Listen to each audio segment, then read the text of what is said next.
కేంద్ర మాజీ మంత్రి ఇంట్లో సీన్ ఇది. 18 నెలలుగా దూరమైన కుమారుణ్ణి చూడగానే గట్టిగా హత్తుకుని తండ్రి కన్నీటి పర్యంతమయ్యారు. అనంతరం కొడుకు తండ్రి కాళ్లకు నమస్కరించాడు. ఎడబాటు తరువాత జరిగిన తండ్రి కొడుకుల ఎమోషనల్ రీయూనియన్ చూసి కుటుంబ సభ్యులు, అక్కడున్న వారి హృదయాలు బరువెక్కాయి.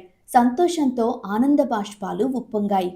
పిఎంకే పార్టీ వ్యవస్థాపకుడు డాక్టర్ ఎస్ రామదాసు, ఆయన కొడుకు డాక్టర్ అన్బుమణి రామదాసు తిరిగి కలిశారు. పార్టీలో విభేదాలు, ఫిర్యాదులు, కోర్టు కేసులకు ముగింపు పలికారు. బుధవారం తండ్రి పెళ్లి రోజు సందర్భంగా తన భార్య, ఎమ్మెల్యే సౌమ్య, కుటుంబ సభ్యులతో ఆయన్ను కలిసినట్లు అన్బుమణి తెలిపారు.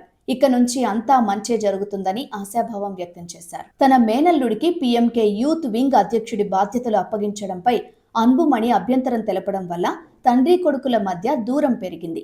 2024 డిసెంబర్ నుంచి పార్టీలో అంతర్గత విభేదాలు ఎక్కువయ్యాయి.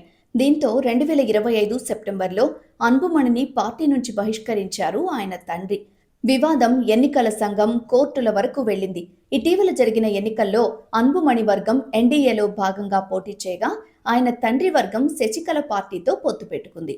చివరికి 18 నెలల తరువాత తండ్రి కొడుకులు మళ్లీ కలిశారు. ఇక పిఎంకేను అన్బుమణికి అప్పగించి సీనియర్ రామదాసు ఆరోగ్యంపై దృష్టి పెట్టనున్నట్లు తెలుస్తోంది.